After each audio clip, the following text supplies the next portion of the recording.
que não só radiografa a realidade do momento em que foi realizado o estudo, como também situa o nosso estado, a Bahia, em relação ao resto do país, indicando os rumos a serem seguidos para alavancar o desenvolvimento do nosso estado.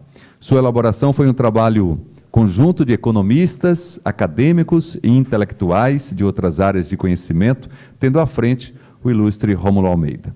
Tendo em vista, senhoras e senhores, a importância dessa obra, a Secretaria de Planejamento do Estado da Bahia, num gesto de reconhecimento da relevância histórica desse documento, em homenagem ao seu mentor, Rômulo Almeida, que completaria seu centenário em 2014, viabilizou a corporificação desta publicação. A iniciativa, também uma forma de publicizar, difundir e tornar acessível ao número maior de pessoas esse estudo basilar para quem quer compreender melhor as origens do planejamento da nossa Bahia. Neste momento, nós gostaríamos de convidar à mesa o senhor secretário de Planejamento do Estado da Bahia, José Sérgio Gabrielli. O senhor filho do homenageado e membro do Instituto Rômulo Almeida, senhor Eduardo Almeida. O senhor deputado federal, iniciador desse projeto do livro, Zezé Ribeiro. Convidamos o senhor secretário de Cultura do Estado da Bahia, Albino Rubim.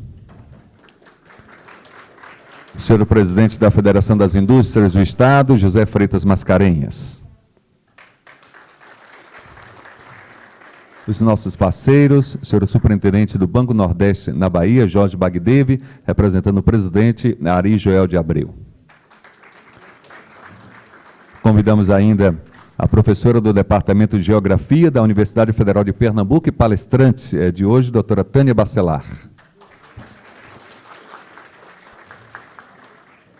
Convidamos o professor e pesquisador de História Econômica do Instituto de Estudos Brasileiros da Universidade de São Paulo, Alexandre Barbosa.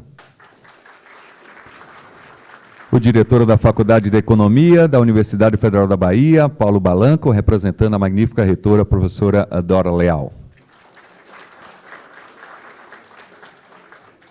Convidamos ainda ao palco o senhor presidente do Conselho Regional de Economia da Bahia, Marcelo Santos, e o senhor diretor do Centro, Celso Furtado, Manuel Marcos Maciel Formiga, que neste ato representa o superintendente executivo Luiz Cláudio Dias Reis.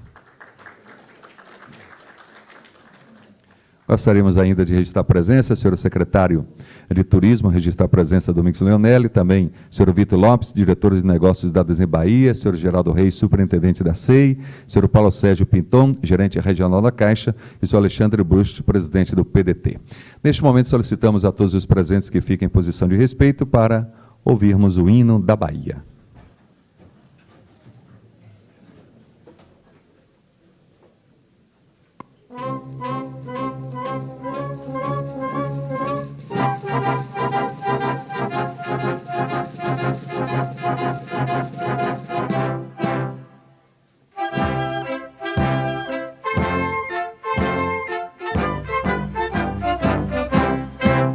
Nasce o sol a 2 de julho, brilha mais que no primeiro. É sinal que neste dia até o sol é brasileiro. Nunca mais o despotismo regerá nossas ações. Com tiranos não combina, brasileiros corações.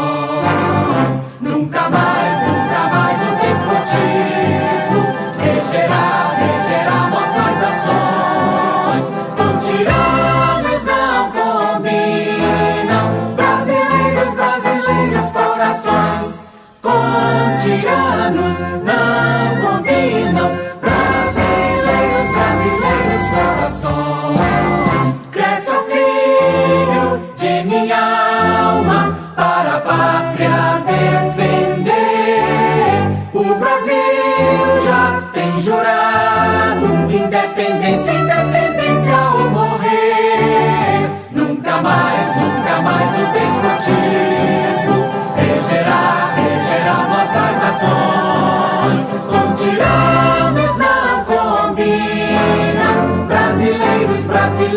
corações. Nunca mais o despotismo regerá nossas ações. Com tiranos não combinam, brasileiros corações.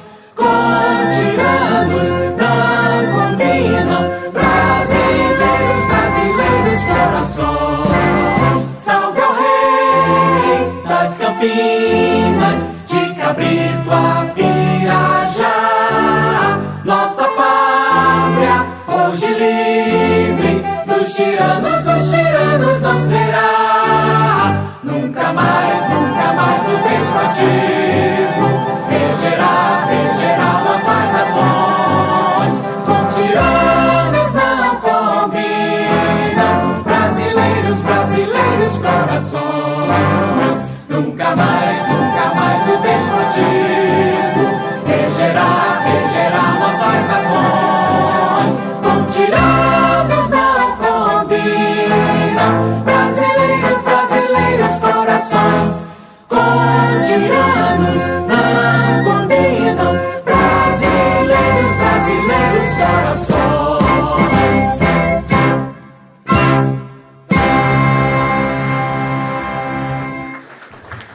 Podemos sentar. Nós teremos de convidar ainda ao palco o senhor deputado estadual Zé Neto, líder do governo na Assembleia. Saudar ainda a presença do secretário para Assuntos Internacionais do governo da Bahia, Fernando Schmidt. Senhoras e senhores, a cópia única do trabalho datilografado, encadernado em papel cor-de-rosa, que se encontra hoje na biblioteca da SEI, da Superintendência de Estudos Econômicos e Sociais da Bahia, autarquia vinculada à CEPLAN, foi digitalizado e colocado em CD, o qual foi anexado à sua publicação. E o conteúdo das pastas rosas também foi digitado e ganhou forma de livro, que todos receberão na saída ao término deste evento. Neste momento, gostaríamos de convidar, inicialmente, para uma breve saudação, o autor do prefácio, convidar o deputado federal, iniciador desse projeto inicialmente, Zezé Ribeiro, por gentileza.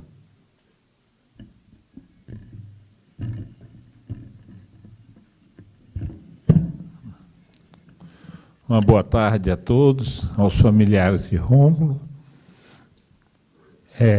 Eu tive pouco convívio com Rômulo, mas um convívio muito grande com teus filhos.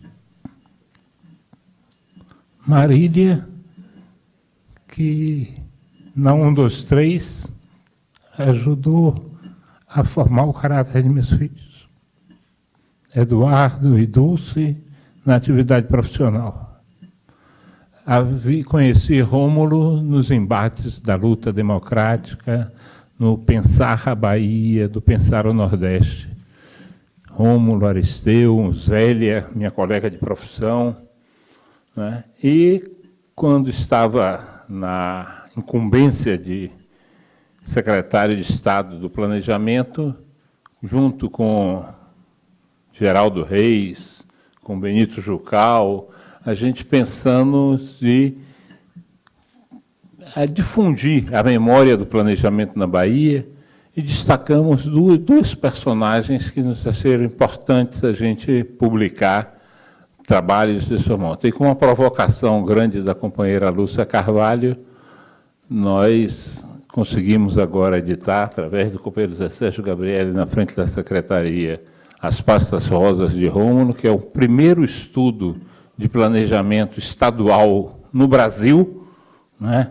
Um primeiro pensar sobre o desenvolvimento, enfrentando, inclusive, uma elite que tenha medo do novo, mas de pensar a Bahia no momento em que vai superando aquilo que Pinto de Aguiar chamou do enigma baiano, né, com o advento da Petrobras, com a Rio Bahia, com a Chesf, mas principalmente com a Petrobras, né, a essa reformulação e você desenvolver a Bahia noutros segmentos, particularmente a questão da agropecuária e da indústria de base significativa, gerando depois outros estudos, da qual o seu pensamento foi importante, como o próprio CIA e o Polo Petroquímico da Bahia.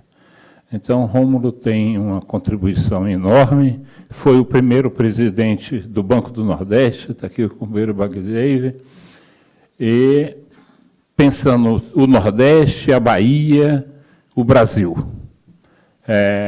Eu também cometi uma outra ousadia, e fui autorizado hoje pela direção do banco, que eu já prometi isso publicamente e não consegui até agora realizar, e quero contar com a ajuda de todos vocês, e particularmente da direção do Banco do Nordeste, que é a ideia da formação de uma biblioteca Rômulo Almeida /BNB, para ser distribuídas em todas as UABs do Brasil, do Nordeste do Brasil.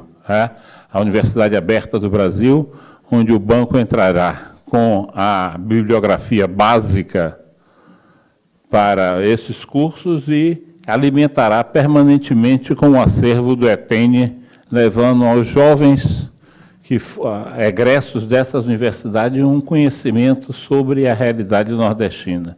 E eu tentei para ver se hoje a gente poderia aqui estar assinando um documento com esse sentido. Infelizmente, os trâmites e um tal do famigerado TCU que vive a nos perseguir a todo momento impediu que a gente pudesse hoje estar fazendo essa coisa assim pelas tramitações que eles nos impedem de fazer isso. Mas me disseram que poderia anunciar isso aqui e eu vou precisar da contribuição da Secretaria de Estado de Planejamento nesse sentido, do Banco do Nordeste aqui, de todos aqueles que pensam num horizonte maior para o povo baiano, para o povo nordestino. Parabéns, Zé Sérgio, por estar fazendo essa atividade, parabéns à família Almeida por ter esse patriarca tão importante no Brasil.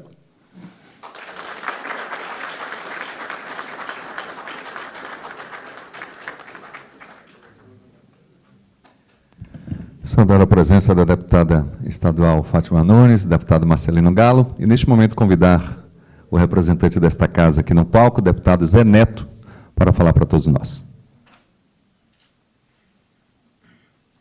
Boa tarde. Em nome de Zé Sérgio, saudar toda a mesa aqui, a mesa, né? E todas e todos presentes, nossos secretários, nossos companheiros, gente de nossa história. Falar de Rômulo Almeida, eu estava agora há pouco lá em cima, meio, essa agonia que a gente teve aqui, gente, negócio meio, uma correria danada, mas tinha que vir aqui sim, tinha que vir dizer o quanto é importante, nesse momento, termos nessa casa essa importante lembrança. Parabéns, Zé Sérgio, Secretaria de Planejamento, porque nós não seremos nada no amanhã e seremos muito menores no hoje, se não tivermos as referências da história. O seguir depende muito disso. Nós que estamos no governo, hoje, sabemos mais do que ontem, muito mais. Não mudamos nossas concepções nem nossas visões de esquerda. Ao contrário, melhoramos nossas concepções, porque além delas agora nós temos realizações. O tempo de realizar não é o tempo do querer, é o tempo da possibilidade, e ninguém pensou tanto as possibilidades desse Estado, como pensou Rômulo Almeida. Eu fiz Direito na UFBA e fazia movimento estudantil. Meu professor, Zé Sérgio Gabrielli, estava lá na Escola de Economia, Zezéu visitava a Escola de Arquitetura, já tinha formado, e era para nós um ícone, e nós todos muito jovens. O professor Albino tinha um cabelo bem grande, lembra disso? E ainda amarrava aqui nas costas. Então, era um tempo muito, muito generoso.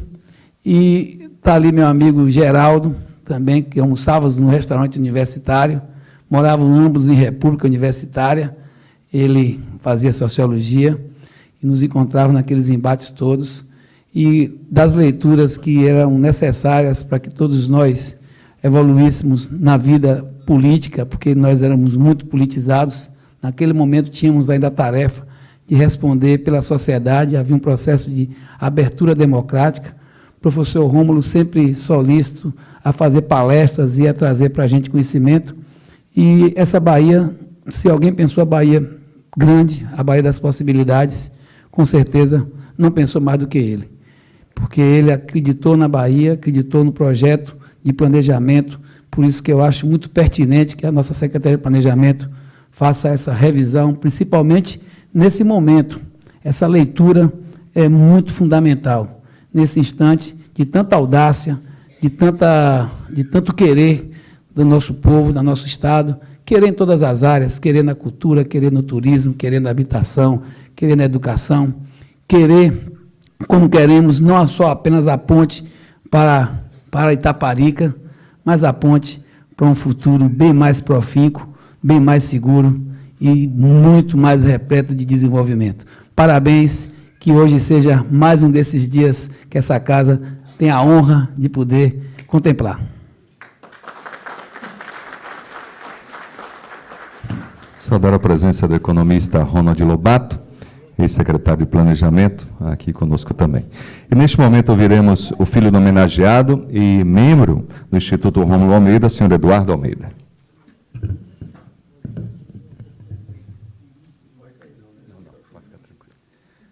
Bom, boa tarde a todos.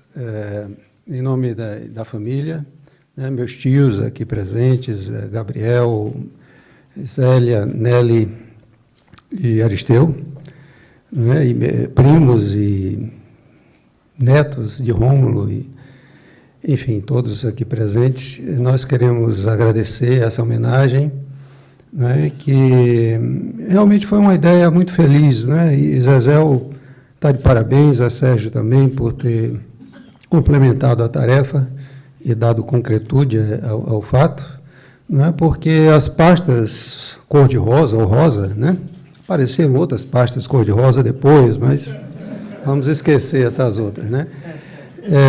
Realmente era uma certa dívida que existia, né? Porque isso era um documento que estava numa prateleira, né?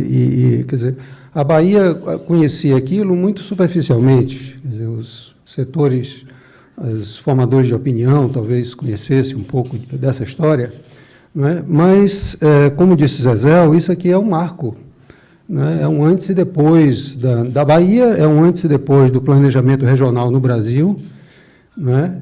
E, enfim, aqui está uma visão de Brasil que, de lá para cá, o tempo passou, muitas décadas, a Bahia não é mais a mesma, o Brasil não é mais a mesma, o mundo não é mais o mesmo.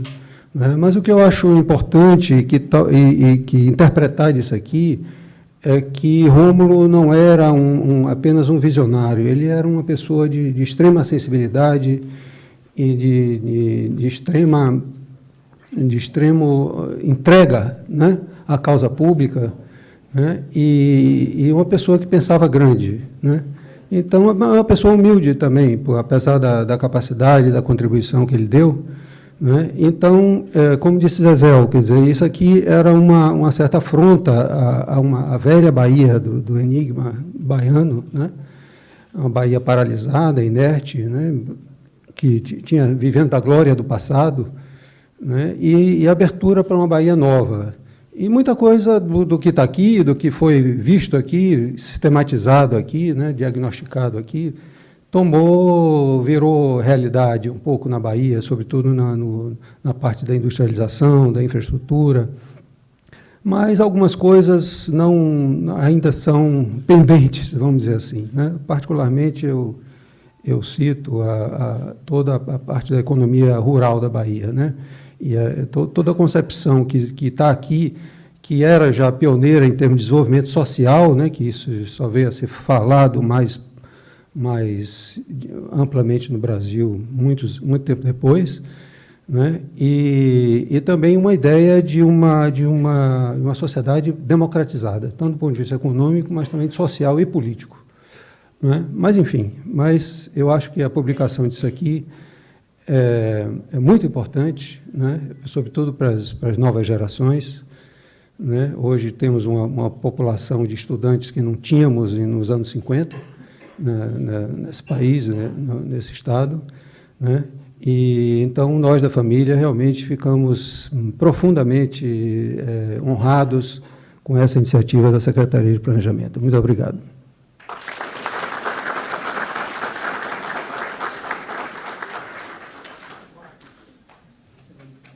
registrar a presença do deputado Carlos Brasileiro. E, neste momento, ouviremos o senhor secretário de Planejamento do Estado da Bahia, José Sérgio Gabrielli.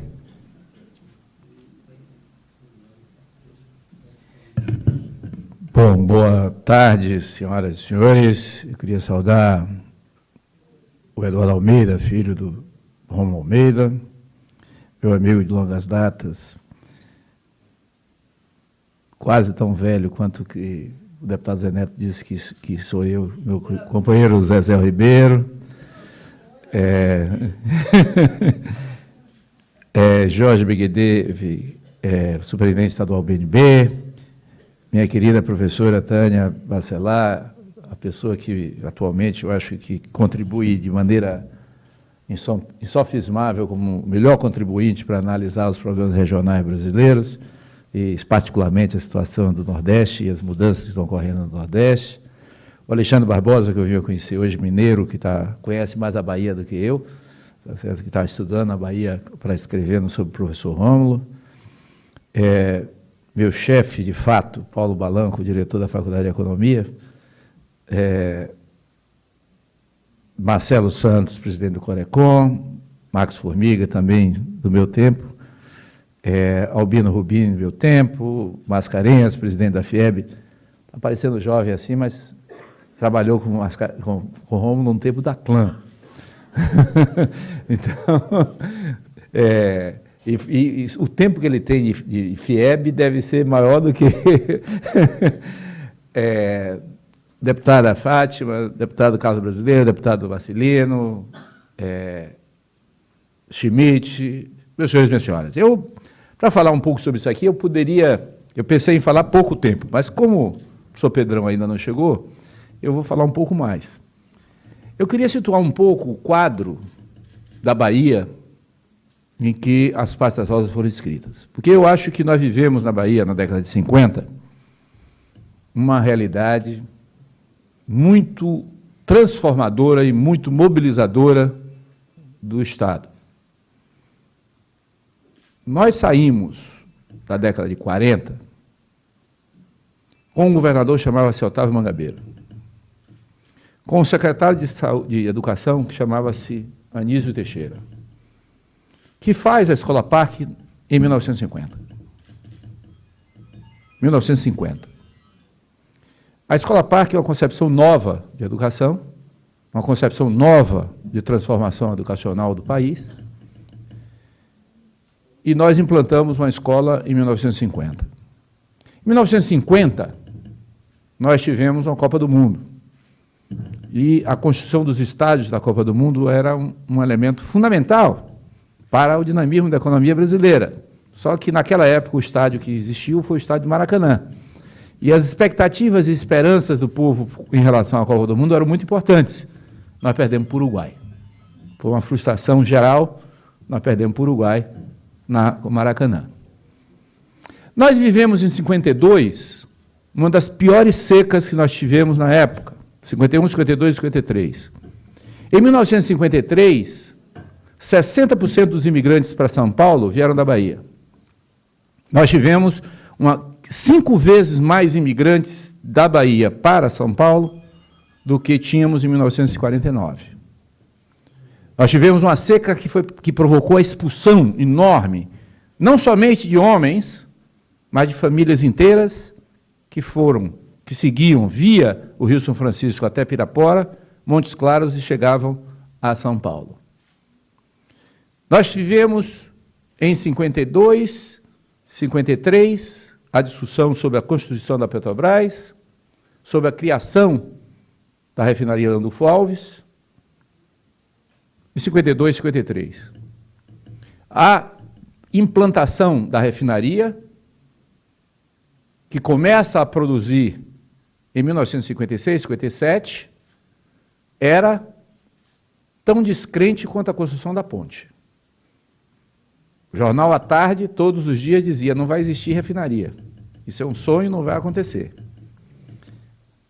Havia toda uma descrença da possibilidade. A descrença era tão grande que a inauguração da refinaria passou desapercebida na tarde, numa notinha pequena, que só foi percebida 3 dias depois.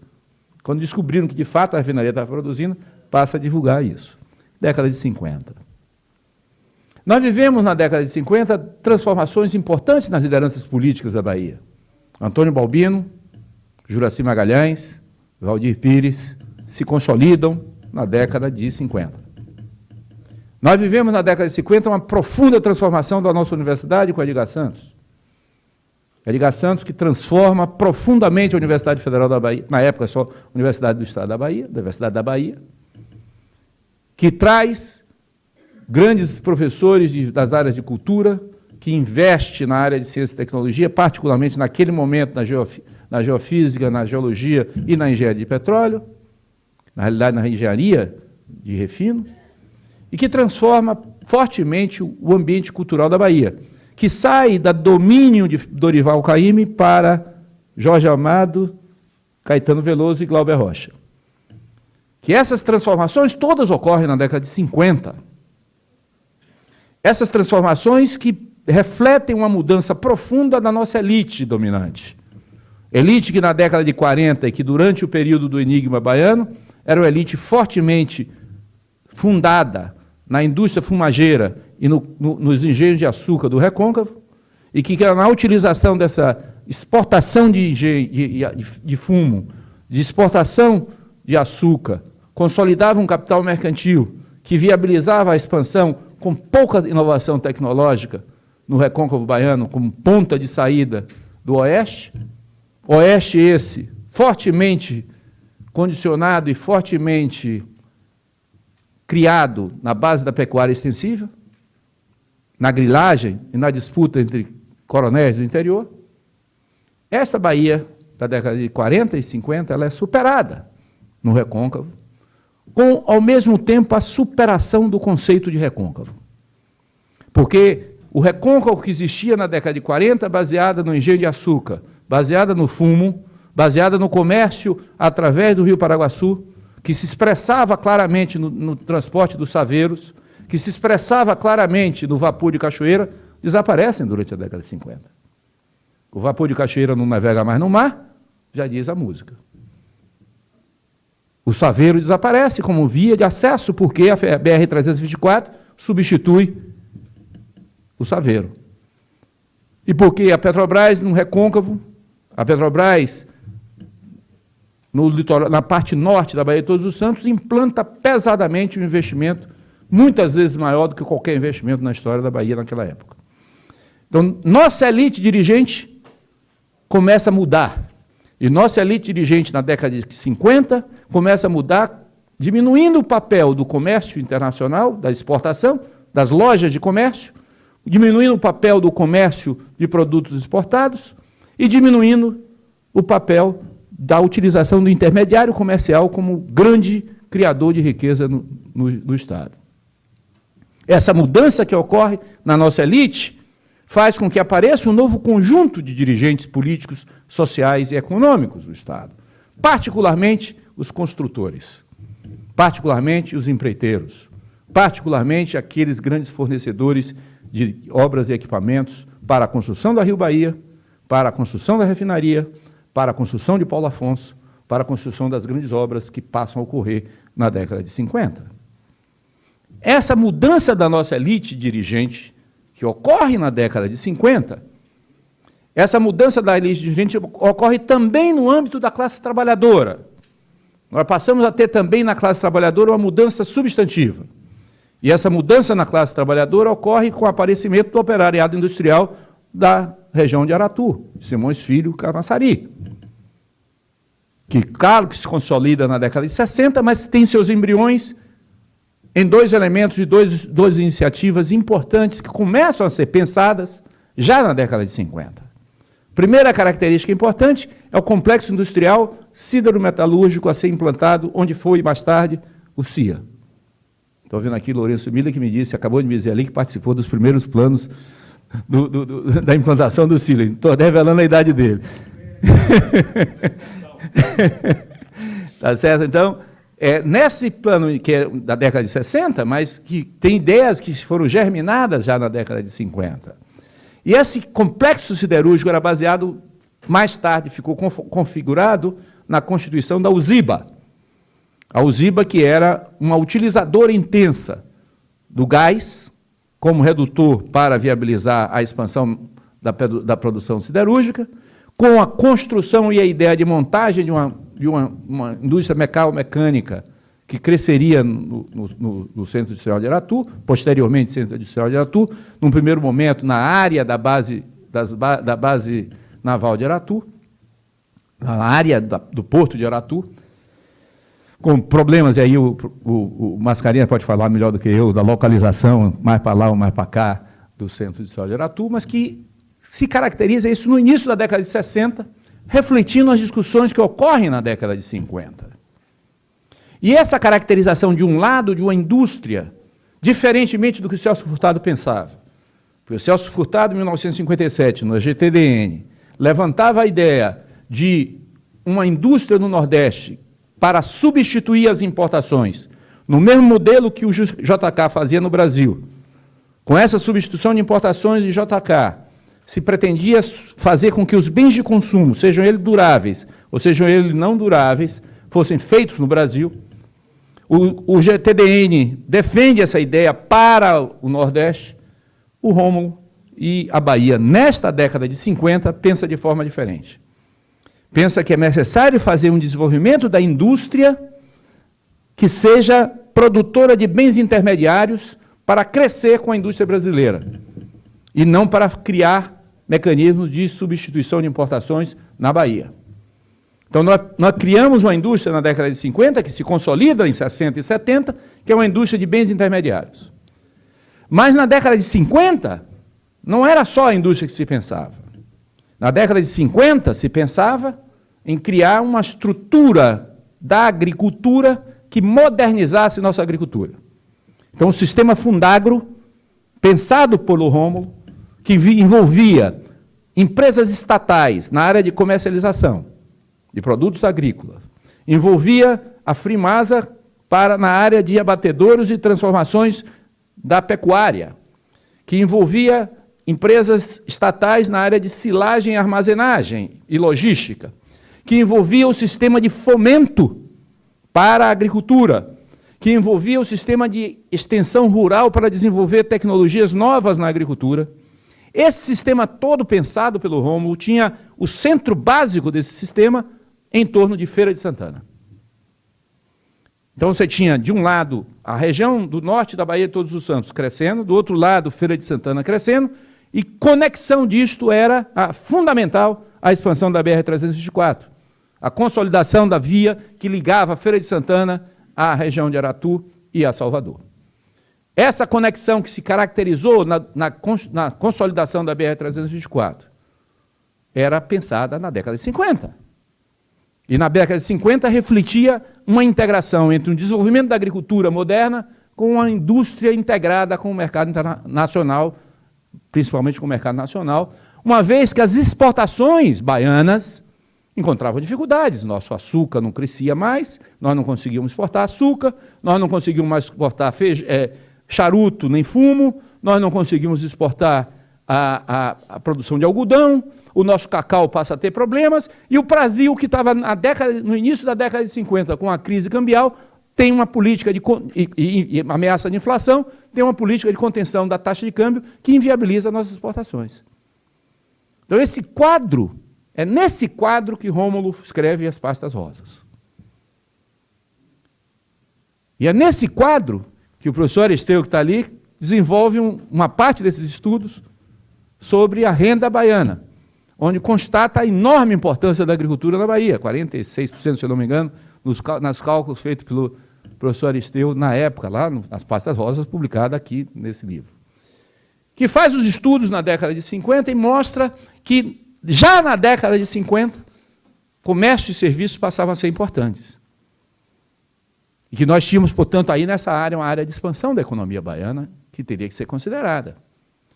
Nessas Pastas Rosas, também a equipe do Rômulo identifica claramente os estrangulamentos da expansão baiana, entre eles, começando o primeiro deles na logística, na 1955, 56. Identifica lá a logística como elemento de estrangulamento. E a necessidade de um planejamento da logística que visasse a integração das áreas econômicas dispersas da Bahia, 1955.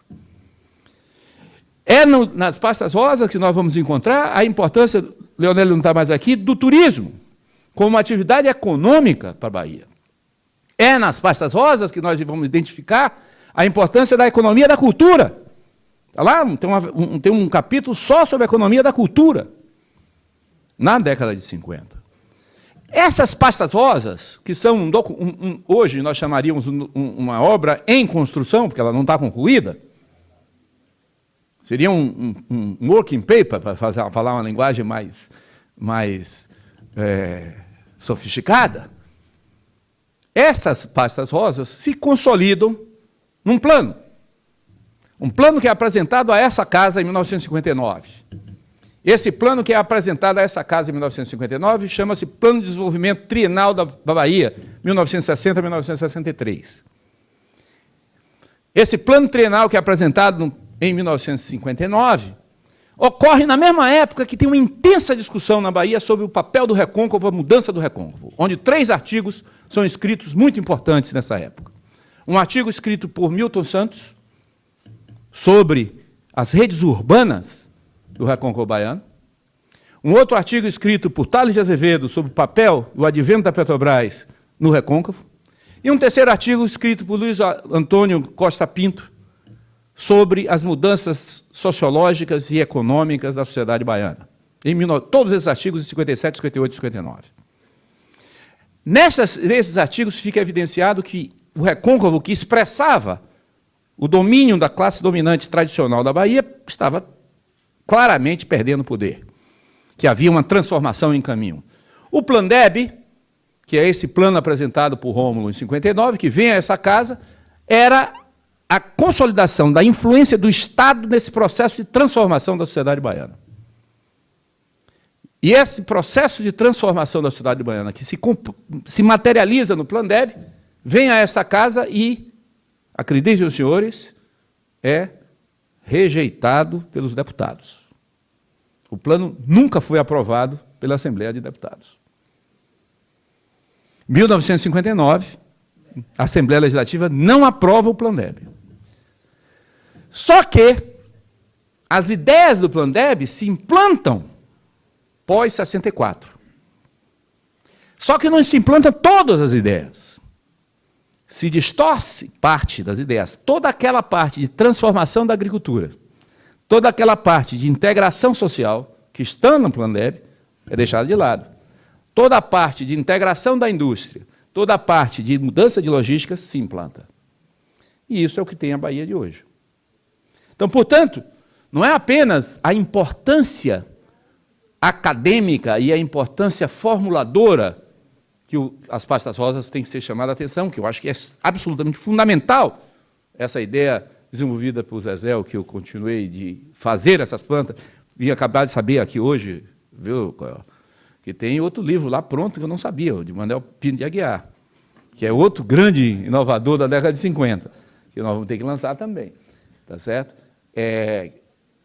Essas mudanças que ocorrem na década de 50, que refletem essas enormes transformações da Bahia, que na década de 50 tem efeitos até hoje, essas mudanças são talvez mais importantes pelo fato de que a sociedade estava mudando e que Rômulo foi a antena capaz de perceber isso e formular essas transformações, é o que nós temos que homenagear. As famílias, a família que está aqui, tem que ter muito orgulho de Rômulo, porque ele foi um antenado com o seu tempo, conseguia ver os grandes movimentos, conseguiu formular de forma adequada a forma de intervenção do Estado, a forma de mudança e caminhar na direção de transformações mais intensas, usando todos os métodos.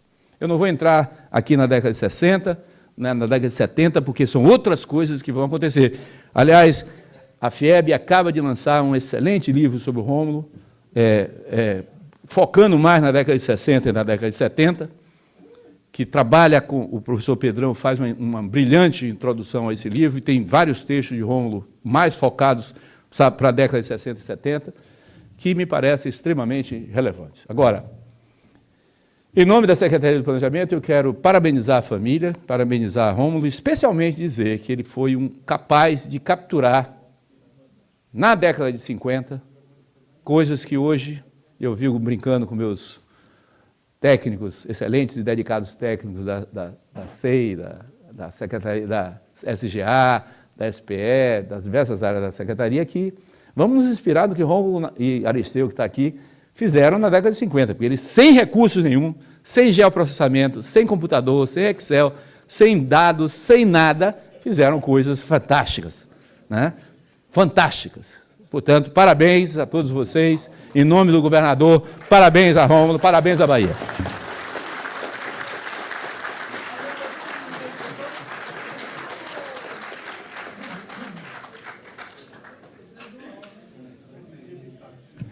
Gostaríamos de agradecer a todos que estão aqui no palco, que nesse momento se desfaz. Os convidamos a retornar à plenária. Pedimos à professora doutora Tânia Bacelar e doutor Alexandre Barbosa que permaneçam, farão as palestras neste momento. Muito obrigado aos senhores presentes aqui no palco.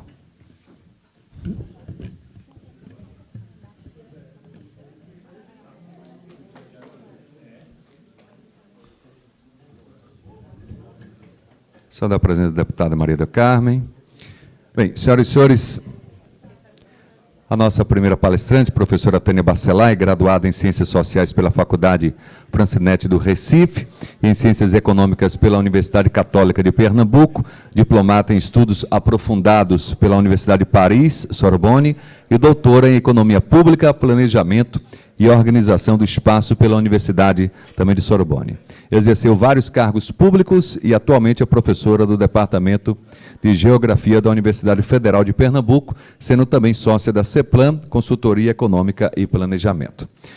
O nosso doutor Alexandre é graduado em Ciências Econômicas pela Universidade Estadual de Campinas, com mestrado em História Econômica pela Universidade de São Paulo, doutor em Economia Aplicada pela Universidade Estadual também de Campinas, é professor e pesquisador de História Econômica do Instituto de Estudos Brasileiros da Universidade de São Paulo e participa da direção da Associação Brasileira de Estudos do Trabalho, ABET. Tem se dedicado desde 2010 a estudar Rômulo Almeida e as bases econômicas e institucionais para o desenvolvimento da nação. Inicialmente, nós vamos ouvir o professor Alexandre Barbosa e depois a professora Tânia Bacelar. Por gentileza.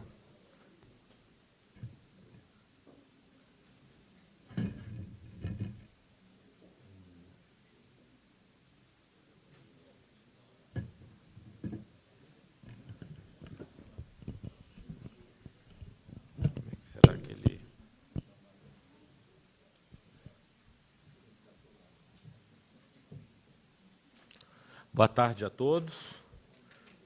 Vocês não podem imaginar como eu me sinto honrado de estar aqui com vocês nesse dia. Eu queria agradecer ao secretário José Sérgio Gabrielli o convite da CEPLAN, agradecer a presença de todos vocês. Eu fico até numa situação um pouco desconfortável, porque eu não sou baiano, não tive a possibilidade e a felicidade de ter conhecido pessoalmente o nosso grande Rômulo, mas eu confesso que eu tenho travado um diálogo, um debate com o professor Rômulo nos últimos 3 anos, tentando entender a obra dele. E é um pouco isso que eu vou conversar com vocês. Como eu estou tentando resgatar o pensamento do Rômulo Almeida. Ele tirava a preposição de, porque isso era um sinal de ascendência aristocrática, que ele não quisia. Uma vez, numa entrevista para o CPDOC da GV, a pesquisadora chega para ele e fala, doutor Rômulo de Almeida, ele fala, senhora, retifique-se, por favor, porque quando ele estudou no ginásio Ipiranga, aqui da Bahia, a professora disse que o D, e aí eu, como sou Alexandre de Freitas Barbosa, até cheguei quase a pensar em tirar o D também. Até uma coisa que eu tinha vontade de perguntar para o Aristeu, se os documentos dele, ele manteve o D, ou se ele foi atrás, inclusive, e mudou. Mas então eu estou a um processo de 3 anos, o primeiro ano foi um ano de descobrir, como eu sou um estudioso do pensamento nacionalista brasileiro, como a gente chamava há 40 anos atrás, depois veio a palavra desenvolvimentista, eu comecei a me deparar com o Rômulo. Então, obviamente que eu sou um grande... O Celso Furtado, Inácio Rangel, toda essa geração me formou a minha maneira de pensar o Brasil. E aí eu lia esses que são mais clássicos, mais conhecidos, e toda hora eu deparava com o Rômulo nas notas de rodapé. E aí eu me perguntava, quem que é esse Rômulo Almeida? E eu comecei a estudar, pegar vários tipos de...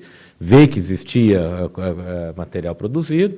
E aí eu gostaria de dizer que tudo que eu consegui até agora, que é uma humilde contribuição, se deve a algumas instituições que eu não posso deixar de mencionar aqui. Então, em primeiro lugar, depois deste um ano trabalhando com as notas, vendo o Rômulo nas notas de rodapé, eu consegui uma bolsa do projeto Cátedras de Desenvolvimento da CAPES e do IPEA. Aliás, um dos filhos do Rômulo, a CAPES, financiou essa pesquisa junto com o IPEA. Não posso deixar de mencionar o CPDOC, o Centro de História Contemporânea da Getúlio Vargas, que ali, inclusive, tem documentos, inclusive no acervo do Clemente Mariani, interessantíssimos, do Rômulo. Tem projeto dele para a expansão da Bahia, de 46, que ele envia para o interventor Bulcão Viana, por exemplo. Coisas riquíssimas. Mas, principalmente, o Instituto Rômulo Almeida de Altos Estudos. Eu fui recebido aqui com um carinho incomensurável pelo professor Aristeu. Ele abriu as portas do IRAI e a documentação que existe mimeografada naquele centro mostra não só o Rômulo atuando na Bahia, mas o Rômulo pensador do Brasil. Há pouco tempo eu tenho uns colegas que estão organizando pela editora Boitempo um livro que vai se chamar Intérprete do Brasil, Clássicos, Renegados e Esquecidos. E aí me ligaram dizendo que eu tinha que fazer parte. Eu falei, eu só faço parte se eu for falar sobre o Rômulo Almeida. Mas quem é Rômulo Almeida? Aí eu começo a falar, eu já tenho quase que uma ladainha de 5, 10 minutos, onde eu começo a falar, porque então, vocês estão falando aqui como se estivesse falando de um familiar, não é isso? E é um familiar na Bahia, vocês estão tentando resgatar, está aqui o secretário querendo resgatar essa herança romuloniana, e eu estou tentando levar o Rômulo para o Brasil. Essa é a minha tentativa. Então, essas instituições públicas foram muito importantes. O material que o IRAI guarda, existem textos dele sobre os mais variados assuntos publicados em jornais, etc.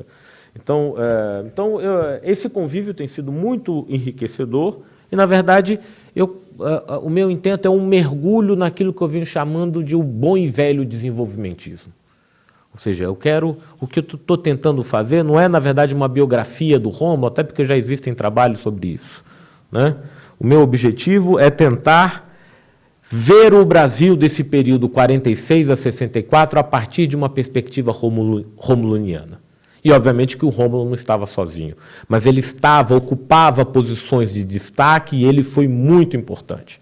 Ele foi provavelmente a pessoa que mais despachou com Getúlio Vargas. A relação do Rômulo com Getúlio Vargas é uma relação riquíssima, porque ele foi preso pelo Getúlio Vargas 2 vezes, foi preso pelo Juracy Magalhães 3 vezes, quando ele era jovem, quando ele organizava a Associação Universitária da Bahia, quando ele fazia o curso de Direito, que ele concluiu em 33, então aí ele vai para o Rio tentar, e aí depois ele vai para o Acre. Por que ele vai para o Acre? Eu descobri que ele conhecia alguém do IBGE que o chamou, porque a situação estava difícil para ele. Ele podia escolher Alagoas, Santa Catarina ou Acre. E ele vai para o Acre porque ele quer descobrir o mistério amazônico. O Rômulo tem 2 grandes referências intelectuais, Euclides da Cunha e Alberto Torres. Essa geração é uma geração formada pelo positivismo que queria encontrar os caminhos para a nação. E depois 2 outras influências diretas com as quais ele conviveu. Roberto Simons e Santiago Dantas. Santiago Dantas, ele trabalhou no escritório de advocacia em 42, 43. Depois ele vai ficar próximo do Roberto Simons. Tem até uma história que eu vou depois contar se eu tiver tempo. Então, o que é esse Brasil desenvolvimentista e qual que é a visão dessa burocracia, no melhor sentido da palavra, que entra concursado no aparelho do Estado e passa a parir um projeto de desenvolvimento democrático, com lugar para as várias regiões e tentando reduzir a desigualdade. Então, Rômulo não está sozinho. interessante se nós formos pensar os economistas, são todos nordestinos. É Celso Furtado, em primeiro lugar, Jesus Soares Pereira, 1912, nascido em 1912. Inácio Rangel e Rômulo, de 1914. Celso Furtado, de 1920. Eles fazem parte de uma geração que repensou o Brasil. Eram nordestinos que tinham que pensar a nação até para poder pensar a possibilidade de sua região. E eram todos concursados, socializados na capital federal, e eles eram intelectuais orgânicos do setor público, porque a partir do setor público eles encarnavam os interesses do povo e da nação. Era o vocabulário da época. Isso que parece demagogia era concreto nesse período. Então, quando eu estou querendo resgatar esse bom e velho desenvolvimentismo, havia uma utopia de desenvolvimento, de aproveitamento das potencialidades da nação, havia uma interpretação da dinâmica das estruturas. A dinâmica econômica avança, mas a dinâmica social ela é mais rígida, entorpecida, porque alguns grupos políticos travam esse processo. Isso que o Celso Furtado vai amalgamar na teoria do subdesenvolvimento.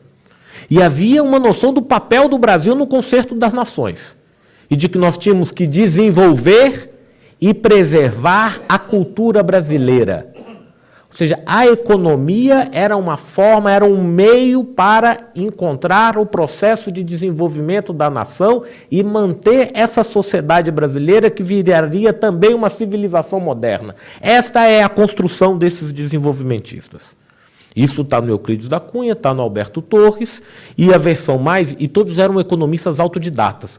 O Rômulo lia livros sobre economia de guerra, para ver o planejamento, como é que era que formava. Era essa... porque ele era formado em Direito. Então, são pessoas que estão atuando a partir do Estado, de maneira comprometida, junto com as forças sociais, tentando criar um capital privado nacional, se enfrentando com as oligarquias, atuando com os setores sindicais, muitas vezes pelegos, sabendo da situação, mas tendo que lidar com essas forças, e eles, aquilo que o Rômulo chamava de uma conspiração assessorial. A gente tem que fazer uma conspiração, no melhor sentido, no âmbito do Estado, amalgamar forças e ter uma política ideológica e de massas para enfrentar as oligarquias. Fazer com que elas se convertam à dinâmica, ao objetivo do desenvolvimento das potencialidades nacionais. Então, isso que ele faz nas pastas cor-de-rosa, ele já havia feito antes no âmbito federal. Inclusive, é interessante, algo de caráter anedótico, o Rômulo escreve, coordena a equipe que vai escrever a mensagem presidencial de Vargas, de 51, que é o documento que o professor Ricardo Biechovski coloca como o primeiro documento que prevê uma industrialização integral da economia brasileira, um processo de desenvolvimento, de autonomia, uma política externa, e ele é coordenado por Rômulo e 50 pessoas que haviam se socializado de 44 a 51 no âmbito da máquina pública, tudo concursado via DASP. E aparece Jesus Soares Pereira, aparece Inácio Rangel, e eles organizavam os dossiês, porque o governo Dutra não havia deixado um pedaço de papel, ele disse. Então ele pegava as pessoas bem colocadas na máquina pública e falava, você cuida da política externa, você... Tem até depoimentos do Carlos Lessa, na entrevista que eu fiz com ele, falava, o Rômulo tinha extrema capacidade de pôr todo mundo para trabalhar sem querer. Pessoas trabalhavam, mas ele não forçava, faça isso. Ele começava a conversar e as pessoas iam fazer sem se sentir obrigadas. Era quase como se elas estivessem tomadas pelo mesmo senso de missão que o acometia. Então, ele organizou vários dossiês nas pastas GECA, que eram umas pastas GECA, não de GECA Tatu, é GK, G-E-K-A. Então, ele organizava nas pastas e tinha uma equipe redatora que ia processando, e depois ele tem um mês para escrever essa mensagem presidencial, ele dorme na imprensa nacional para rever o documento e sobe para Petrópolis para o presidente assinar e depois ser enviada para o Congresso. A gente estava conversando, ou seja, hoje com todos esses recursos aqui, eu sou até simpático ao governo da presidenta Dilma, mas custa fazer um documento dizendo, olha, quais são os desafios, o que nós estamos querendo com a nação? Esse exército de Brancaleone de 50 servidores públicos criados na burocracia estatal fizeram isso. E se a gente olha os anos 50, no âmbito nacional, ali estão os planos regionais, ali está a discussão das indústrias de base, ali está a discussão da melhoria das condições dos trabalhadores, sem um distributivismo prematuro. Tem uma discussão, tem inclusive a crítica à posição colonialista, rompendo com o colonialismo português, ou seja, o Brasil defendendo já o processo de descolonização antes que ele pudesse acontecer. Então, esse é um período muito importante e esses intelectuais orgânicos do aparelho estatal, aos poucos vão perdendo posição. Ou seja, no governo JK já existem outros desenvolvimentistas que estão mais preocupados com o processo de expansão das forças produtivas e não tão ligados a essas forças sociais, eles começam já a estar mais vinculados aos interesses do capital estrangeiro, as oligarquias são recicladas e o período de polarização política do João Goulart e depois o golpe de 64. Então, o desenvolvimentismo, na maneira como eu estou tentando reposicionar a partir da contribuição romuluniana e desses outros, porque não tinha só economistas, tinha Anísio Teixeira, tinha Josué de Castro, tinha Darcy Ribeiro, era uma geração que fazia, todos eles na burocracia, ocupando posto-chave, querendo desenvolver a nação, não apenas em termos econômicos. Então, uma das coisas, chamar a ditadura, período pós-64 de desenvolvimentista, me parece um raciocínio excessivamente economicista. Então, tem papel do Estado, dinamismo das forças produtivas, cresce a partir do mercado interno, é desenvolvimentista. E a preocupação ambiental, com a concentração de renda, com as disparidades regionais, que estava presente em todos esses autores. Então, quando se discute hoje de novo desenvolvimentismo, quando o historiador, quando faz um estudo na história, é para colocar perguntas presentes. Que tipo de novo desenvolvimentismo é esse que nós estamos querendo resgatar? É o do Delfim Neto ou é o do Rômulo Almeida e dos seus camaradas de missão do período dos anos 40, 50 e 60, profundamente identificados desde uma posição de classe vinculada ao Estado? Eles tinham orgulho de ser servidores públicos. A moça da rádio, que eu não lembro o nome, perguntou, e tal, mas os burocratas e tal, utilizando, ela falou, essa visão pejorativa de burocrata começou depois da ditadura militar. A geração de Rômulo se sentia profundamente orgulhosa de ser um burocrata a serviço do povo e da nação, e de fazer aqueles tipos de acordos que pudessem avançar, inclusive sabendo as limitações que... Então, é um pouco esse tipo de resgate que eu acho que o Rômulo permite a gente. Eu não quero tomar mais muito tempo de vocês, mas eu queria mostrar um pouco o zigue-zague dele, ou seja, ele vai para o Acre. Ele tem artigos no Observador Econômico Financeiro, que era uma revista muito importante da época, ele tem os 4 artigos sobre a economia amazônica, sobre a depredação da borracha, e a tentativa de reorganizar a economia amazônica, defendendo uma pequena agricultura modernizada, podendo agregar valor à borracha, tentando ter os bancos de crédito ativos, já pensando numa integração sul-americana com os países andinos. É interessantíssimo, porque é um jovem de 30 anos que ele está lá como diretor-geral de estatística, já pensando a economia com uma matriz geográfica e pensando como ele pode atuar com as instituições. Muitas vezes ele criava as instituições que não existiam para atuar sobre problemas. Então, é uma geração de criadores de instituições. Essa experiência é muito interessante, porque ele chega em 44, ele concursado pelo DASP, e o primeiro cargo dele vai ser de assessor do ministro do Trabalho, Alexandre Marcondes Filho. Ele vai passar no concurso, mas quem vai indicar para ser assessor direto do ministro é o Roberto Simonsen, o Alexandre Marcondes Filho, que fazia os discursos, é aí que surge a coisa do trabalhismo mais forte, é de São Paulo, ligado ao empresariado de São Paulo e a Roberto Simonsen, e o Simonsen faz um documento sobre a planificação da economia brasileira, que a ideia era criar um órgão central planejador, e o ministro dá para o Rômulo fazer um parecer. E o garoto faz um texto de 40 páginas. Ele fala, então você vai assinar isso aqui, que tem uma análise sobre a evolução da economia brasileira e o planejamento. Ou seja, essa ideia das pastas cor-de-rosa está presente desde os anos 40. Ele vai debater com Ari Torres e o Roberto Simonsen. E o Roberto Simonsen, o Rômulo conta, entra na sala dele, que eram 20 pessoas, ele um mero assessor, fala, gostei muito do seu estudo, quero que vá à Fiesp, era então o presidente da Fiesp, quero que vá a São Paulo falar, e aí ele se aproxima do Roberto Simons. Ele até fala, fica impressionado com aquela granfinagem, nunca tinha comido aspargo na minha vida, tive que aprender a comer aspargo na época. E aí daí ele vai ser diretor-chefe do Departamento Econômico da CNI, que na época tinha um papel importantíssimo para definir os rumos da política econômica.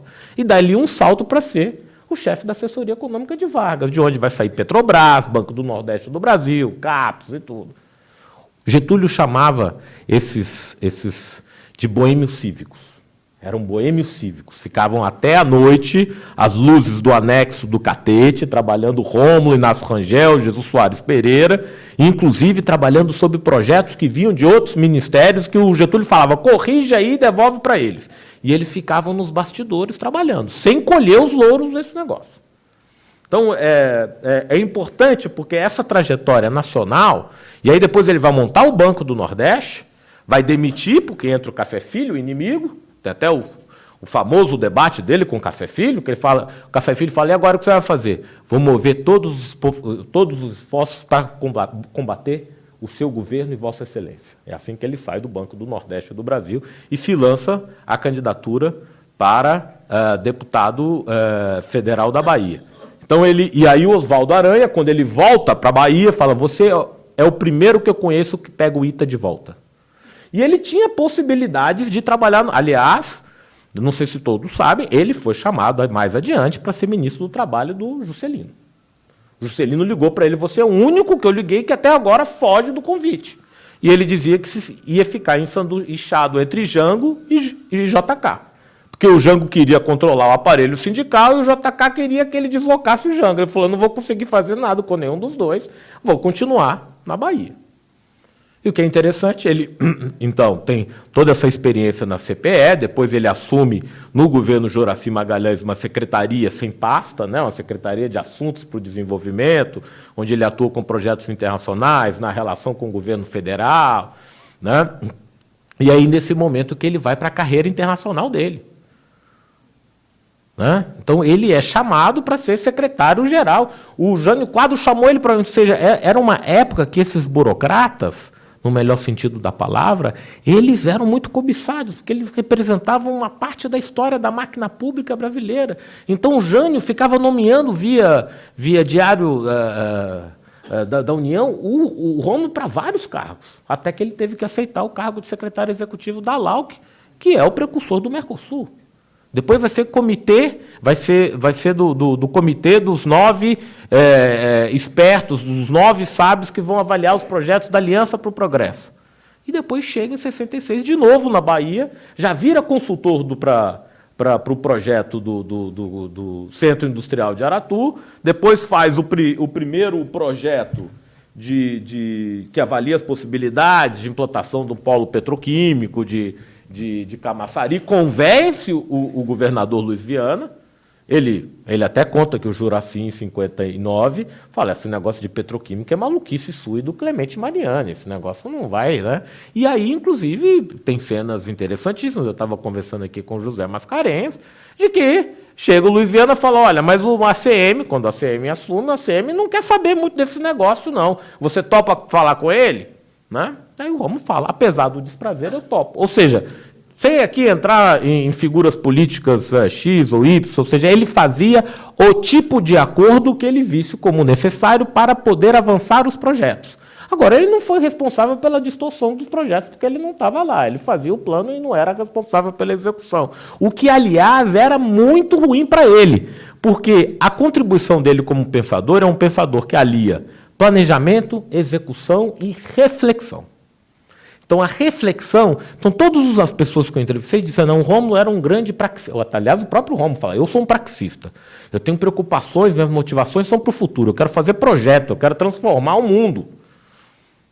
Mas, por dentro, tinha uma concepção e uma reflexão profunda sobre as estruturas da sociedade brasileira, por que não mudavam, e ele tenha sido, talvez, dos últimos desenvolvimentistas, aquele que não entregou os pontos.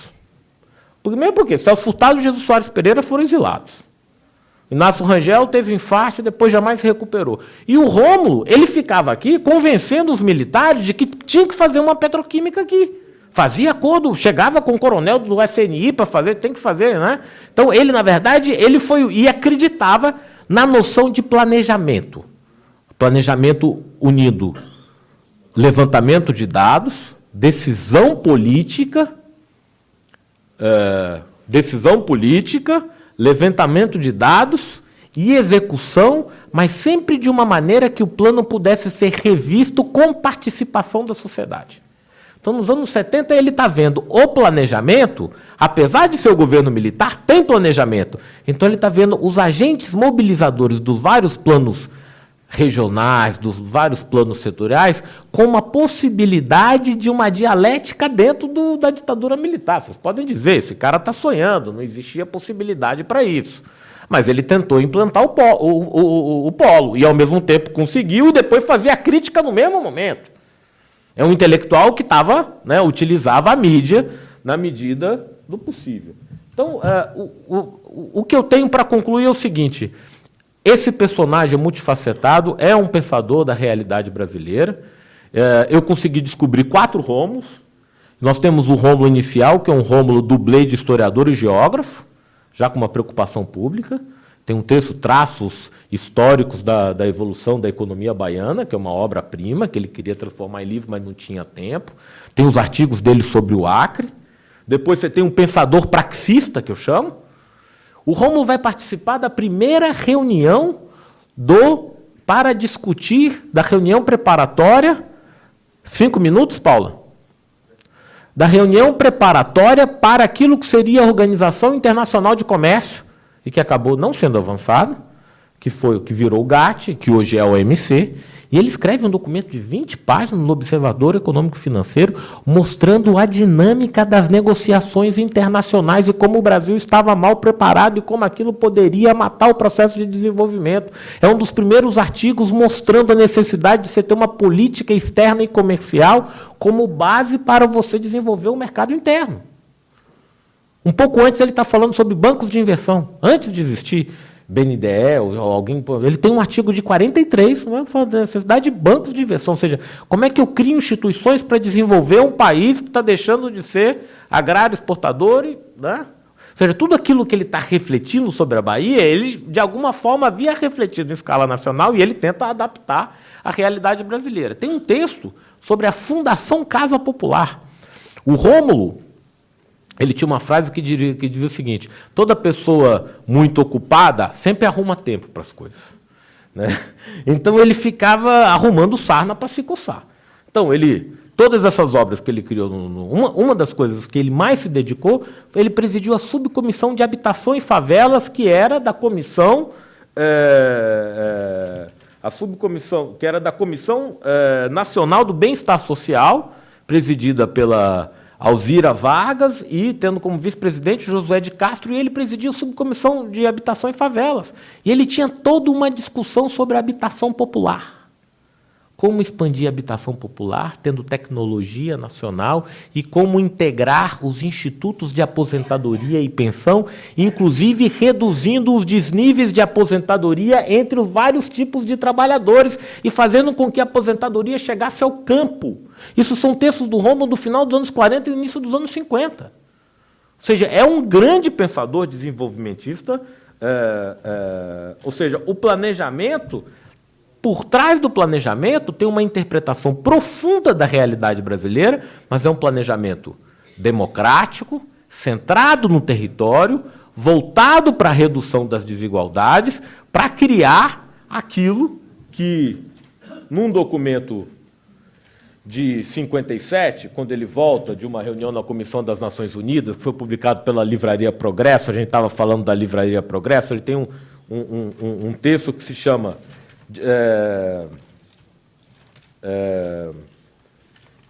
Desenvolvimento e clientelismo, os dilemas de nossos dias. Então, nesse texto, ele apresenta aquilo que... eu já estou concluindo aqui. principal óbice é o desenvolvimento brasileiro. No meio do governo JK, ele já está percebendo que está tendo uma desestruturação das forças. Eu tenho uma estrutura política pré-ideológica e antiprogramática.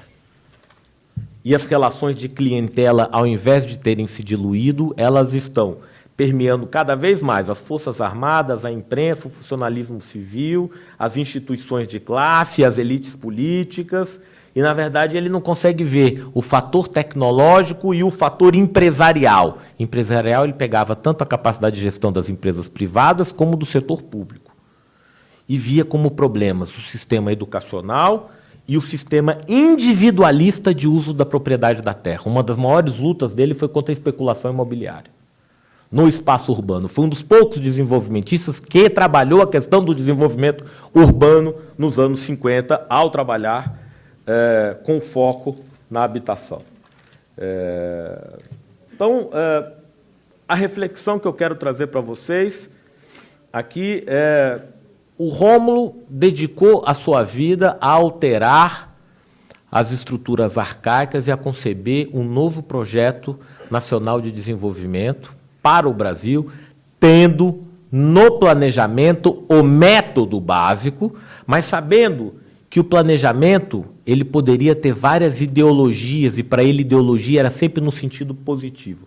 E a ideologia dele era a democracia, o aproveitamento das potencialidades nacionais e regionais e minar o patrimonialismo a partir de todas as suas manifestações.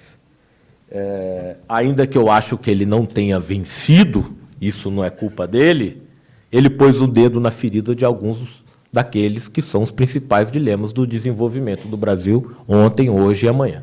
Tá? Agradeço vocês por terem me ouvido e eu estou realmente muito emocionado de estar aqui podendo falar do Rômulo Almeida.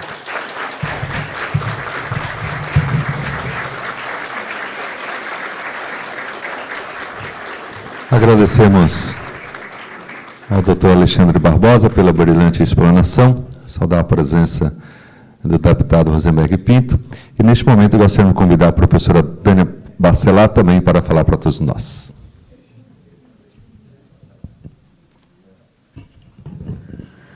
Bom, queria dar meu boa tarde também a todos e a todas. Agradecer a vocês a oportunidade de estar aqui nessa tarde, falando do professor Rômulo Almeida, como ele gostava de ser chamado. Né? Sobrou pouco para mim, né? Porque Gabriele já falou da Bahia e Alexandre já falou de Rômulo. Então, eu vou pegar um outro enfoque. Assim. Eu tentei olhar o livro e identificar algumas ideias força de Rômulo. Então, a minha fala vai um pouco por aí. Né? Algumas já passaram aqui na fala dos que me antecederam. A ideia força do desenvolvimento. Então, essa era uma obsessão. Né? Claro que tem todo o debate sobre o que é desenvolvimento, mas o Alexandre, eu acho que ele caracterizou bem ele como um dos desenvolvimentistas brasileiros. E aí tem esse debate que eu acho que é importante, porque uma das ideias força do desenvolvimentismo é de que, em países como os nossos, né, o Estado tem que ter um papel importante para parir um outro momento da vida dos países. Então, essa era uma ideia força que ele defendia. O Brasil, de 400 anos, estava mudando no século XX para um país que se queria um país industrial, e ele defendia que o Estado tinha que ter um papel importante nessa passagem. Então, é um dos pilares do que a gente chama desenvolvimentismo. Né? E essa ideia é muito forte no pensamento dele. E a gente vê que o Estado devia fazer quase tudo, tá certo? ele achava que o Estado devia fazer quase tudo. Por exemplo, devia fazer infraestrutura, devia financiar, devia estimular o setor privado, devia pensar na oferta de serviços de uso coletivo da sociedade. Então, ele abria um leque muito amplo para a ação do Estado, não é? Aí eu fico pensando assim, como ele morreu em 88, ainda bem que ele não viu o Brasil dos anos 90, onde ele parecia que ia renunciar a essa ideia-força, né? Aquela onda liberal que terminou dominando o debate brasileiro, teria feito muito mal a ele. E talvez ele faça falta hoje, como o Alexandre já disse, né? Porque o Brasil de hoje tenta rediscutir o seu projeto de desenvolvimento, e uma das apostas que a gente volta a fazer é sobre o papel do Estado. E a pergunta é essa, assim, que desenvolvimentismo é esse que a gente vai defender para o século XXI, né? E qual é o papel do Estado que nós vamos defender no século XXI? Por exemplo, o papel do Estado na infraestrutura. Ele está sendo redefinido no governo Dilma. Ela está estimulando amplamente o uso das concessões públicas para entregar o investimento ao setor privado, em portos, em aeroportos, em rodovias, em ferrovias, né? Aí a gente percebe esse movimento, mas não tem uma discussão sobre isso. A discussão está amesquinhada. Uns dizem que é privatização, outros dizem que não é privatização, é concessão, tá certo? E isso é uma discussão muito pequena. Na verdade, a gente precisava de gente como Rômulo para ir mais fundo nessa discussão, tá certo? Qual é o significado dessa mudança para esse outro momento da vida do Brasil? Estão preparados para fazer essa mudança? Afinal, são serviços de uso coletivo, não é? Se são serviços de uso coletivo, o Estado vai sair? Ou o Estado vai sair da execução e vai ficar na regulação? Não é? Qual é o aparato regulatório novo necessário para esse outro momento? Aí uma pessoa como Rômulo, que pensava as instituições, não é? Faz falta numa hora dessa.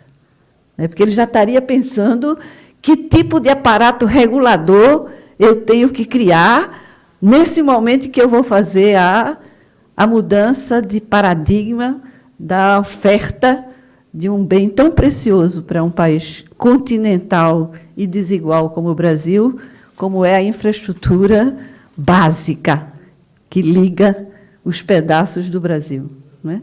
Por via aérea, por via marítima, por via terrestre, não é? Então, aquelas ideias dele, elas fazem falta hoje no nosso debate. Outra ideia-força dele era do planejamento, que também Alexandre já destacou. E é fantástico ler a visão ampla que ele tinha do que era planejamento, não é? A aposta no planejamento, como ele define ele define aqui no livro lá, o planejamento como processo organizado. Então, ele vê planejamento como processo. Planejar não é fazer plano, tá certo? É um processo que envolve aporte técnico e aporte político, que envolve diálogo. O planejamento, para ele, é o que a gente chama hoje de planejamento participativo, vamos dizer assim, tá certo? A gente se enredou nessa história de planejamento participativo, mas ele já via que não dá para fazer o processo de planejamento sem ver que isso faz parte de um processo de decisão política. E que, no processo de decisão política, os atores principais da sociedade têm que estar participando do processo decisório. Então, era uma leitura de um planejamento que não era o planejamento tecnocrático do período da ditadura. Tá certo? E aí eu concordo com o Alexandre que não dá para misturar aquele Brasil que a gente viveu até 64 com o Brasil que a gente viveu de 64 a 84. Então, na visão de pessoas como ele, a sociedade tinha que estar presente nas suas diversas forças, mostrando seus antagonismos, não é? E o processo de planejamento organizaria o processo decisório. Tá certo? Era um processo que organizaria democraticamente o processo decisório. Por isso que era incompatível com o momento da ditadura. Quem tinha essa visão de planejamento não podia servir à ditadura, porque a ditadura mata esse processo, quando as coisas são definidas de cima para baixo e sem a presença dos principais interessados, que são os brasileiros, mas que têm interesses diferentes, porque pertencem a classes sociais diferentes, a regiões diferentes, e, portanto, tem que expressar essa diversidade para poder tomar a decisão em bases democráticas, não é? Então, isso é muito, muito bonito na concepção de planejamento que ele defendia no texto, tanto que ele, quando ele fala do planejamento, ele fala do processo técnico, depois ele fala do processo das organizações. E até propõe que, por exemplo, as instâncias de planejamento são instâncias técnicas, mas elas têm que estar vinculadas a instâncias políticas. Tá certo? Então, ele faz uma descrição, ele estava pensando mais no planejamento na Bahia, mas é a noção de planejamento que ele tem. E ele diz o seguinte lá, que o objetivo do planejamento é elevar a renda per capita. O objetivo final é elevar a renda per capita. Não é elevar o PIB. Certo? No debate que a gente tem hoje, nós estamos presos no PIB. Estamos ruins porque estamos no PIBinho. É medir o desenvolvimento do país por uma taxa de crescimento do PIB. Aí eu fico, está faltando o Rômulo de Almeida aqui, para nos lembrar que não é essa a nossa agenda. Tá certo? A nossa agenda é muito mais complicada do que essa. Ele dizia, a finalidade do planejamento é organizar processos decisórios que levem ao aumento da renda. Quando ele fala em renda, ele está vendo as pessoas. Ele não está vendo o PIB. Ele não está vendo as estruturas produtivas só. Não é? Ele está vendo por trás das estruturas produtivas para onde é que essa renda vai. E a grande preocupação era aumentar a renda per capita, e não o PIB per capita. Não é? Então, acho que, de novo, ele faz falta a gente nessa hora.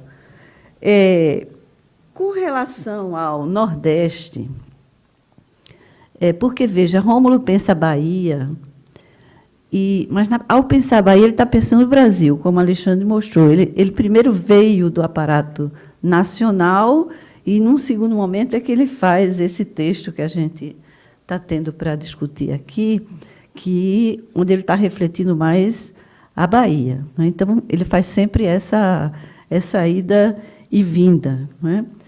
Quando ele faz o diagnóstico da Bahia, ele influenciou muito o diagnóstico do GTDN, porque esse texto é anterior ao GTDN. Esse texto é do começo da década de 50, o GTDN é do final da década de 50. Não é?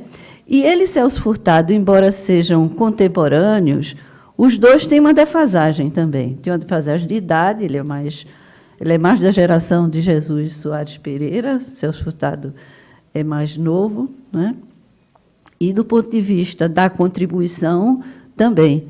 Celso Furtado tem uma presença mais forte no período JK e ele teve uma presença mais forte no período Vargas, tá certo? Então, aí tem uma defasagem. Mas a gente sente que tem coisas que passam ali de um para o outro. Então, por exemplo, o diagnóstico básico dele sobre a Bahia é o mesmo que Celso Furtado assume para o Nordeste. Qual era o grande problema da economia baiana, que ele dizia? A palavra que ele usa é instabilidade. De onde é que vinha a instabilidade da economia baiana? De dois determinantes. Primeiro, o peso da agricultura e de uma agricultura que era vulnerável às secas, não é? E que continua vulnerável às secas. Isso era uma fragilidade, porque a seca, como ela ocorre de tempo em tempo, ela é um momento de instabilidade. Toda seca, o PIB agrícola vai lá para baixo. Tá certo? A segunda era uma estrutura produtiva que dependia do exterior. A estrutura produtiva baiana tinha uma dependência muito forte da tal demanda externa. E a demanda externa está fora do controle. Então, como ela também flutuava muito, não é? Dependendo do mercado do fumo, a Bahia ia bem ou ia mal. Dependendo do mercado do açúcar, a Bahia ia bem ou ia mal. Então, ele só... O grande problema aqui não é falta de potencial, é que a estrutura econômica que está montada, ela é marcada por essa variável da instabilidade. E aí, qual é a solução dele? A palavra que ele usa para sintetizar a solução é a palavra diversidade. Tem que diversificar a estrutura produtiva da Bahia, em duas direções. Tem que modernizar a base agropecuária e tem que industrializar. Tem que aumentar o peso da indústria no total da produção. A palavra síntese é a diversificação. Quando a gente lê o GTDN, é quase como ler este documento que vocês estão publicando hoje. Essas ideias-forças estão lá, já desenhadas. Porque também Celso Furtado, no GTDN, diz isso, que uma das fragilidades do Nordeste, não só da Bahia, é a mesma. É que a tal base produtiva voltada para a exportação não dá conta das potencialidades que a região tem que desenvolver e que a seca é o grande elemento de instabilidade da grande porção semiárida do Nordeste. E a proposta básica também é a mesma, a palavra-chave também é a mesma, é a palavra diversificação, que ele usa para zona da mata, tem que diversificar o semiárido, tem que diversificar indo para a indústria, não é? Então, você vê que está ali a matriz. E Rômulo, ele já, nesse texto sobre a Bahia, ele faz uma análise da chamada evasão de renda via comércio triangular, não é? Que depois Celso Furtado retoma em termos regionais, mas ele faz isso precursoramente para a Bahia, mostrando que a Bahia tinha um saldo no comércio externo com o exterior positivo e já tinha um saldo negativo com relação ao Sudeste. E, por isso, ela transferia renda para o Sudeste, tá certo? Que alguns historiadores paulistas quase que nos esganam quando a gente fala isso, tá certo? Como é que você explica o tamanho da economia de São Paulo com esse fluxo de evasão de renda? Não é? Estou me lembrando do nosso Wilson Cano. Claro que a gente não está dizendo que foi tudo que São Paulo construiu foi transferência de renda do Nordeste. Agora, que a gente deu uma contribuição, não resta dúvida. E eles denunciavam aqui, criticando, no fundo, a política cambial da época. O grande vilão da época era a política cambial, que os dois diziam a mesma coisa. Do ponto de vista do Brasil, tudo bem. a política cambial múltipla, de vários câmbios, em alguns momentos, inclusive, tudo bem para promover a industrialização. Lido do ponto de vista regional, é uma tragédia, né? E promove isso. Então, essa tese é de Rômulo, não é de Furtado. Tá certo? Furtado expande para o Nordeste a leitura que Rômulo fez aqui, pensando na Bahia. Tá certo? Uma coisa muito interessante é que, quando ele fala da indústria, ele tem duas visões que eu acho que merecem a gente destacar. Primeiro, ele tem a convicção de que não dá para espalhar a indústria em todo canto, que essa é uma falsa proposta, que a indústria é um tipo de atividade econômica que ocorre de forma concentrada no território. E ele escolhe o território, tá certo? No plano da Bahia, ele demarca o território. Não é em todo lugar, não. Ele pega o teu arco e desce um pouquinho para o sudeste. E ponto. Tá certo? Ali era o coração da nova indústria baiana. Tá certo? Então, essa é uma ousadia muito importante, é uma sinceridade muito, muito importante. Não era para iludir que dava para espalhar a indústria no território baiano, que é do tamanho do território da França. E era, portanto, preciso fazer escolhas estratégicas, e ele faz a escolha estratégica, tá certo? E assume, demarcando no texto onde é que a coisa devia acontecer. Que, de fato, aconteceu. Com a Sudene no Nordeste, também isso aconteceu. Quando a gente olha o avanço que a indústria teve nos anos 60 e 70 no Nordeste, foi em Salvador, Recife e Fortaleza. E um restinho do litoral ali, ponto. Certo? É da natureza da atividade, não dava para cobrar diferente. Então, ele já estava antecipando isso e já fazia claramente essa indicação. A outra coisa é uma diferença que Zé Sérgio chamou a atenção aqui, que aí eu acho que distingue bastante Rômulo de Furtado a favor de Rômulo.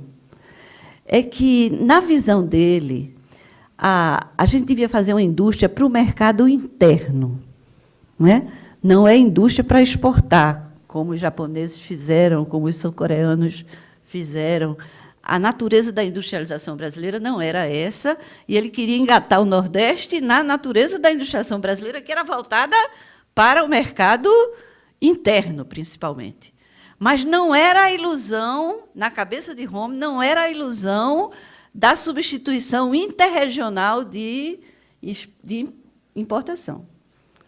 Ele já tinha uma visão, talvez pela aposta na indústria de base, na indústria de bens intermediários, não é?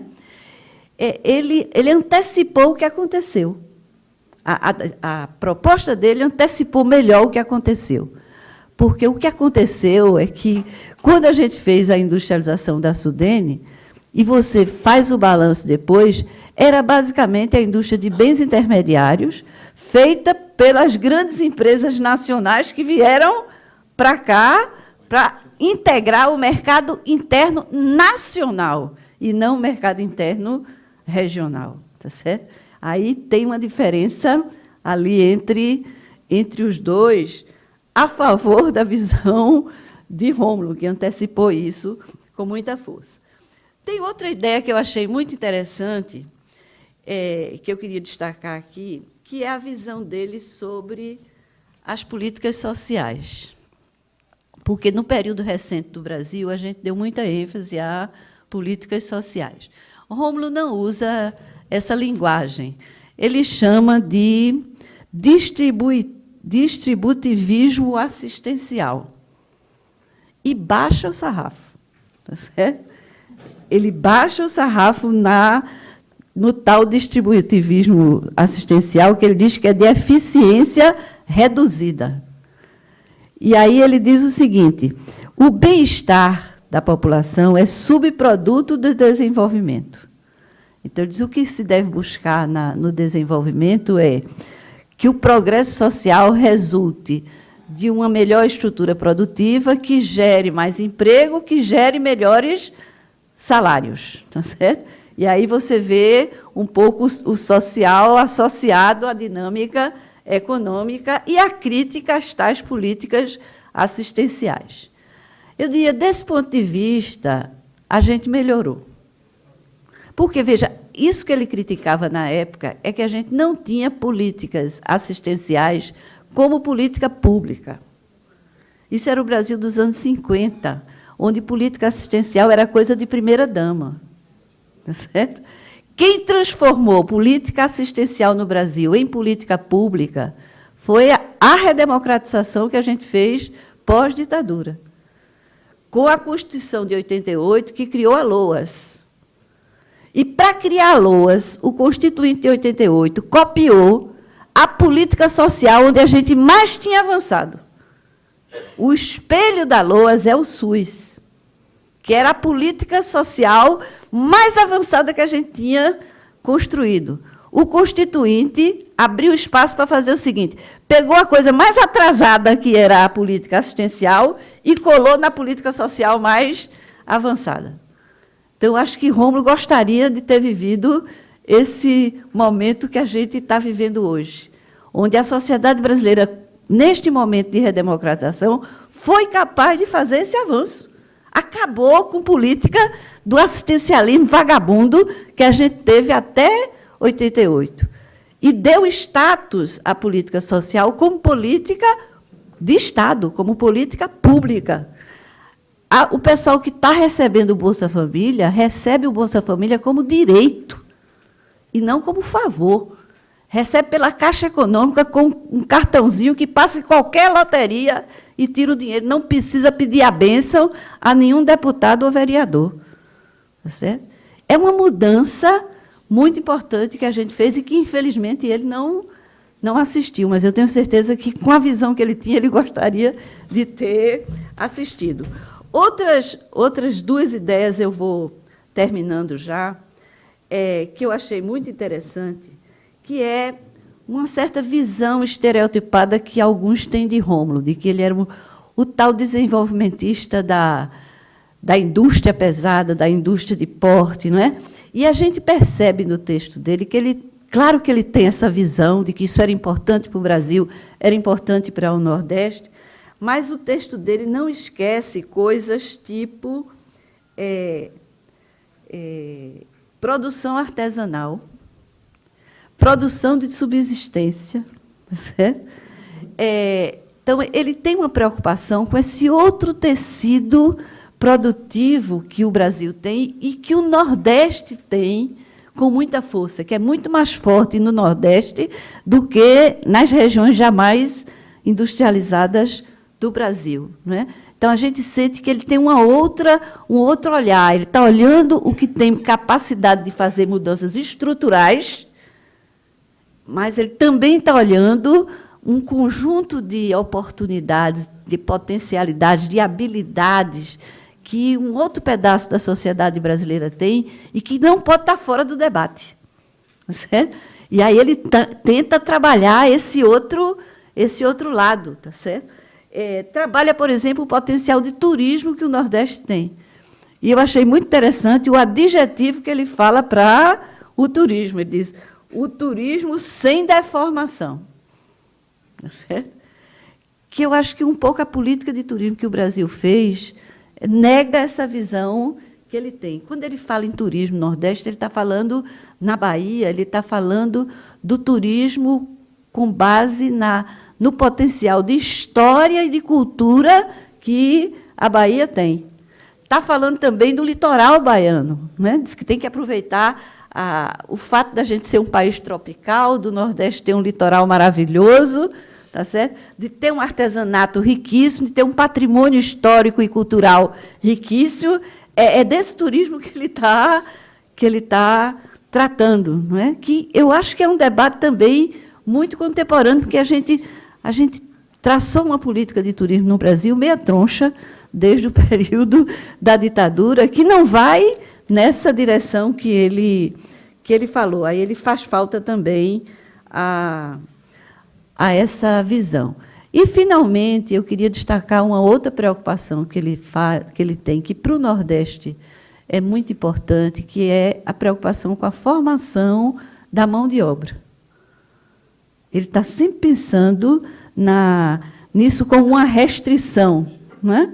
Então, há uma ênfase muito interessante dele com a preocupação de que, claro, naquele tempo não tinha universidades como a gente tem no Nordeste hoje, né? A gente não tinha cursos médios, escolas técnicas que a gente está construindo hoje, mas já aparecia com muita força no elenco de preocupações centrais dele a preocupação com a formação da mão de obra, que Celso Furtado, desse ponto de vista, partilhou com ele essa mesma preocupação. Tanto que a Sudene, do período de Celso Furtado, ela enfatizou muito isso.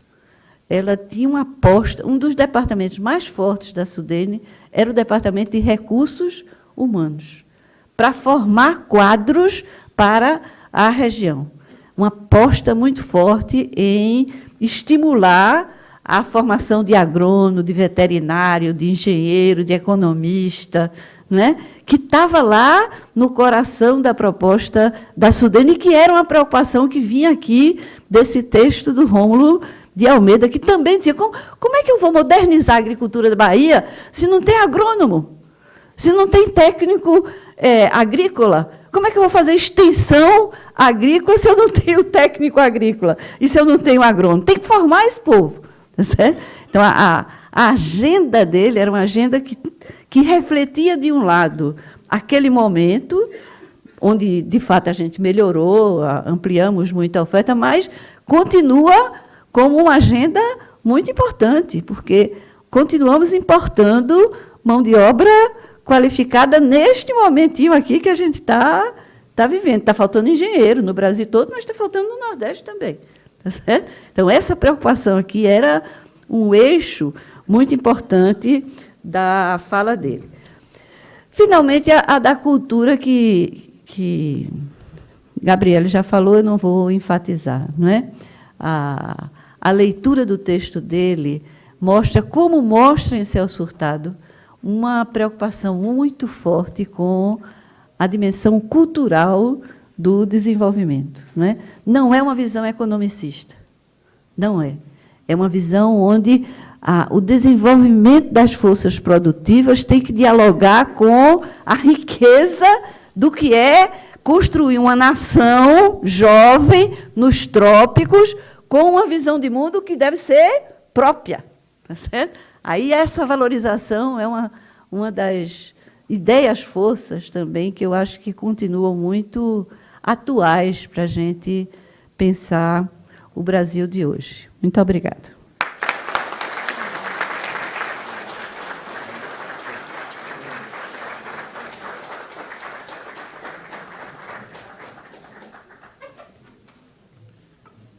Os nossos agradecimentos à professora Pênia Bacelar.